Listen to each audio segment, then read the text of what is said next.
கமலுடைய ப்ரொடக்ஷன்ல இவர் டைரக்ஷன் பண்றது இவர் விருப்பம் இல்லை. அதுக்கு 1008 காரணங்களை சொல்றாரு. ஸோ ரஜினி சார் படத்துல இருந்து விலகி போறேன், சில தவிர்க்க முடியாத காரணம். என்ன தவிர்க்க முடியாத காரணம்?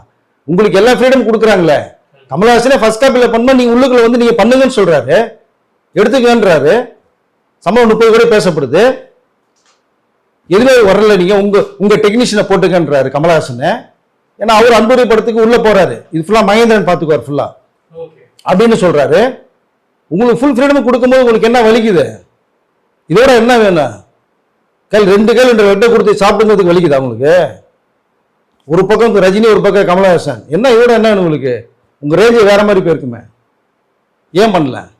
அப்போ உங்க மனசுக்குள்ள ஏதோ ஒரு விஷயம் அழுத்தம் இருந்துகிட்டே இருக்கு. அதன் விளைவாக சொல்லாமலாம் வெளில போறீங்க. இப்ப ஒன்றும் நஷ்டம் கிடையாது. கமல்ஹாசன் இப்ப டிக்ளேர் பண்ணிட்டாரு சார், அவருக்கு டெல்லியில இருந்தாரு, வந்துருவாங்க. நேற்று கூட வீடியோ போட்டிருக்கேன், பேசியிருக்கேன்.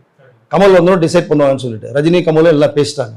ரஜினி ஒரே வார்த்தை, போனா போட்டோம், ஒன்றும் பிரச்சனை இல்லை, பார்த்துக்கோன்ட்டார் ரஜினி சார். ஒன்றும் பிரச்சனை இல்லை. இனிமேல் வந்து சுந்தர் சார் மீட் பண்ணி பேசுற வாய்ப்புகள் 1000% கிடையாது. 1,00,000% இணையாது. Rajini sir Sundar sir meet பண்ணவே மாட்டார். அவர் முடிவு எடுக்க மாட்டார், எடுத்தா மாற மாட்டார். உங்களை உள்ள கொண்டு முடிவு பண்ணாரு. கமலுக்கு இஷ்டம் இல்லை இதெல்லாம். ஆனால் ரஜினி சொன்னதுக்காக சுந்தர் சார் உள்ள விட்டாரு. நீங்களே வெளில போறீங்க. கமலே சொன்ன ரஜினி உள்ள விட மாட்டார்.